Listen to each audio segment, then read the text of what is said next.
səhv qərar, bir qohum məsləhəti bəzən bir ömrə bədəl olur və böyük bir peşmançılıq verir.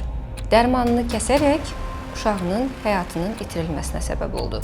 Bu mövzumuz qohum-qonşu məsləhəti ilə dərmanlarını kəsən həkim tövsiyəsinə əməl etməyən pasiyentlər üçündür.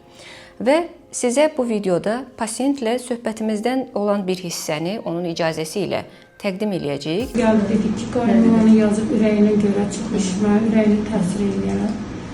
Mən də o bir dənə sızlı kəsdim. Məndən də heç nə soruşmadınız.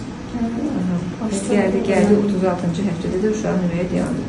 Heç nə deyildi. Uşağını itirib 36-cı həftəsində normal gələn, inkişaf edən hamiləlik aşkarlanıb cavablarda da ki, trombuz səbəbli. Bəli, trombozum.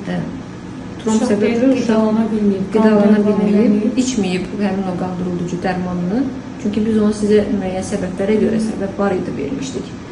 Və inkişafdan qalıb uşağını itirib. Keçmiş olsun. Deməli, bu pasiyent 10 ildən sonra hamilə qalıb və biz bu hamiləliyi qan duruldrucu preparatları verməklə ta ki 36-cı həftələrə qədər sağlam şəkildə gətirmişdik və qan duruldrucu preparatları da ciddi əsaslara görə vermişdik, trombofiliya faktorları və s. Analiz nəticələrinə görə. Amma pasiyentə bir qohumu yaxınlaşaraq bu həbdən ürək xəstəliyi yaranır, bu ürəyə zərərdir deyir və bizimlə məsləhətləşmədən bu həbi kəsir və 36-cı həftədə uşağın ürək döyüntüsünü tapmırıq. Uşaq tələf olur, hamiləlik sonlanır, pozulur və müayinə analiz nəticələrində bizə plasenta umbilikal damarlarda tromboz olduğu aydınlaşır. Və əlbəttə ki, bundan sonra yaşanan peşmançılığın heç bir faydası da yoxdur.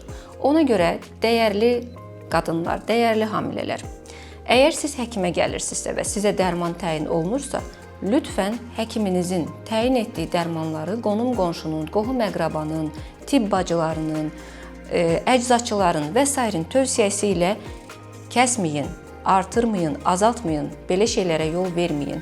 Çünki bunların çox ciddi, geri dönməyən fəsadları və bir ömür boyu altından qalxa bilməyəcəyiniz peşmançılıqları olur sonradan. Və ümumiyyətlə tək bizdə yox, bütün ölkələrdə dərmanı təyin edən mütəxəssisə yox, onu qəbul edən insanlara sanki bir inam var, sanki bir ondan soruşmaq meyli var.